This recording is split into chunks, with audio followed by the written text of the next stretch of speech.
Itong lugar na ito ay Hastings. O, magsalita ka dito. Sabihin mo. Ang ganda ng sikat ng araw.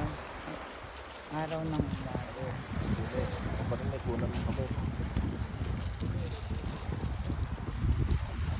Yan si Peter. Si Marlon nakatalikod. Si Evelyn naman yung isa. Yan. Si JB. Kunan mo ang isda. First time niyang fisherman. Yan. Nakahuli na agad ng madami. Here.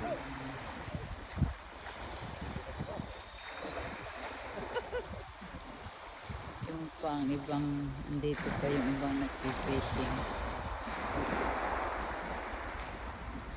Madami sila. Nasa may pier siya. Ito din natin. Ito yung rock theater.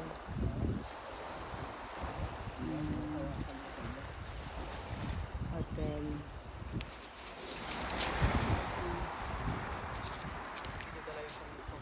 Laro sa...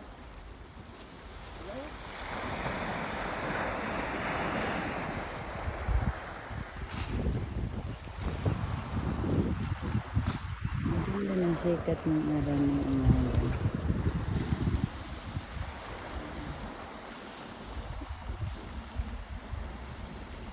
Ang resulta, Huwag mo papatayin mamay, baka 10 minutes. tingnan mo yan, no? Ang ganda ng pier. Diyan nag-party kagabi. Ang dami, pero ang daming basura. Pero malinis naman ngayon. Kaya nilinis na ng mga maglilinis dito.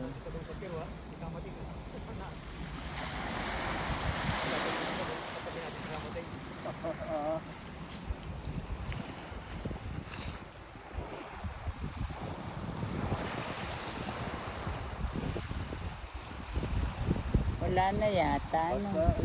parang mag-video ka, hanggang sa mga 10 minutes, bago patayin mo lang. Ayan, mga building na yan.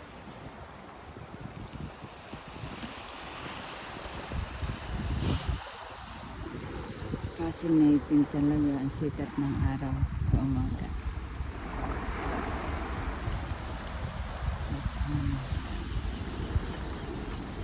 Ang Hastings Town. Siguro ngayon ay mga alas 7:30, mag-alas 8 ng umaga. Kaya wala pang katao-tao, pero kagabi, naku po. Ang daming tao dito. Nagpa-party sila dahil weekend. Ang daming tao.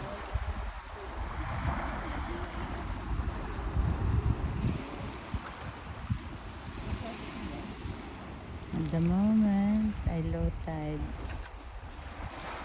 Wala pang masyadong isda, pero mamaya magsishow na sila. Kaya nag-iintay ang mga mangingisda para pag lumabas makanila. Pero nakahuli na sila ng konting isda, pero hindi ina.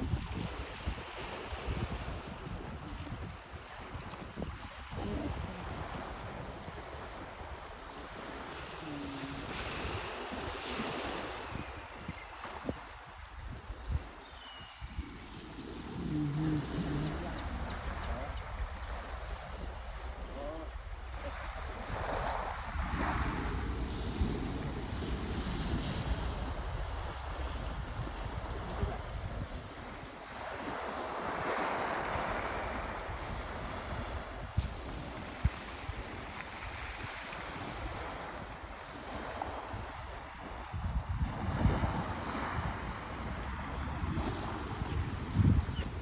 Uupo muna ako. Hindi ko alam. Matagal na. Eh, wala namang. na? Matagal na. Ilang minuto na? Hindi ko alam. Tuloy pa. Tuloy pa. Wala nang mai-take, mai-video gawa.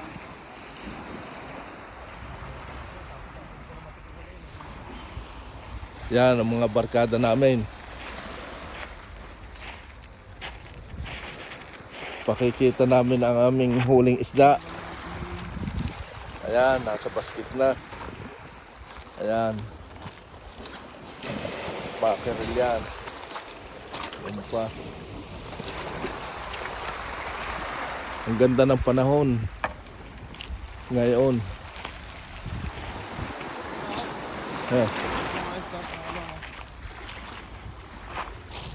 Ayan.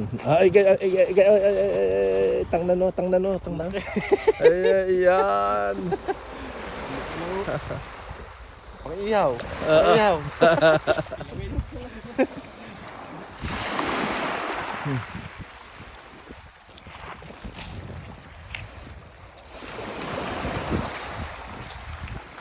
Tumigil ang panggit ng mackerel. Kadami pa naman timba. Alas 9 ang. Alas 9. Ay nako. Dito nakahuli ang aking asawa ng 2 sibas na malalaki at ang isa natagtag na sibas. Yun ang pinakamahal na isda dito sa England. Yung sibas at saka salmon. Ayan. Dito sa lugar na ito.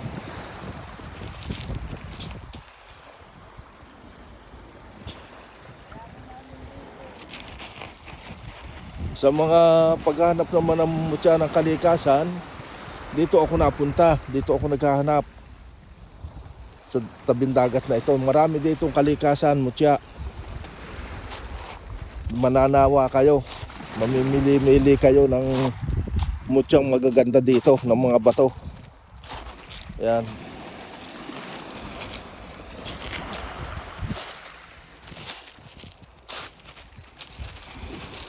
Ang gaganda.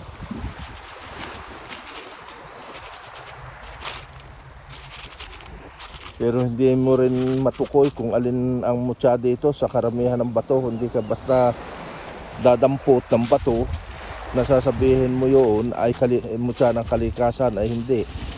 Kinakailangan tingnan mong maigi kung ano ang magiging aura ng isang bato ng kalikasan. Yan. Pero kasalukuyan wala pa po ako nakikita na mutya.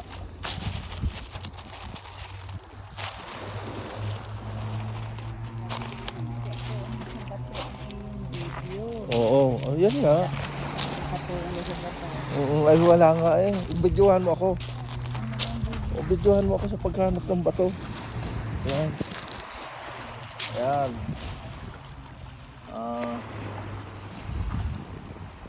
Wala po ako makita. Bato.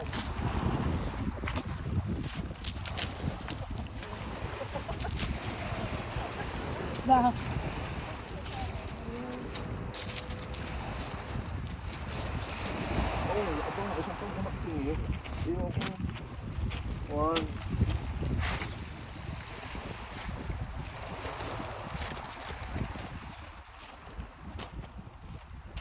Mailap ang mutya ng tadhana. Uy, nahihirapan ngayon sa paghanap ng mga mutya dahil hindi na po ito. Ano lang ipagkaloob ng ating Panginoon ay siya kung tinatanggap.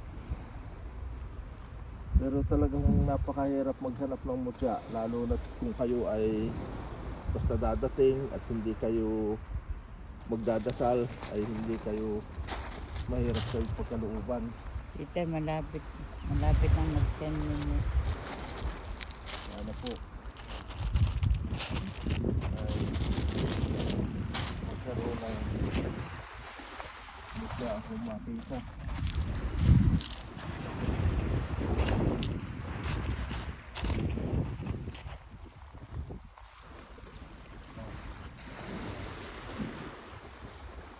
Wala po.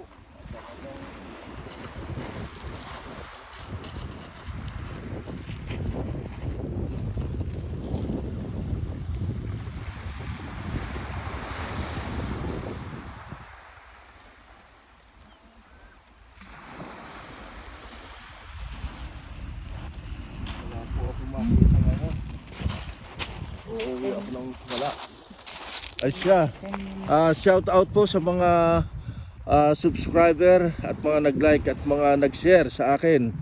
Sa mga kayong sulok ng daigdig ay binabati ko po kayong lahat diyan. Lalo na sa mga taga Batangas City. Hindi ko na babanggitin pa ang mga pangalan. Lalo na sa Oriental Mindoro. Sina Mangyan Vlogger diyan. At ako'y nagpapasalamat at sila ay Tuloy ang subaybay patuloy ang subaybay sa akin. sa aking mutya ng kalikasan. Lahat po sa Cebu, Palawan, Coron, Japan, Vietnam, Malaysia, Singapore, Amerika, Brazil, meron din po ako diyan ng mga subscriber. Kaya ako'y nagpapasalamat sa inyo. Ay sana po ay huwag kayong sawang manood sa aking mutya ng kalikasan at patuloy ang inyong pagsusubscribe sa akin. Maraming pong salamat at sana ipagpatuloy ninyong lahat ang inyong panunood sa aking bidyong ito. Salamat po.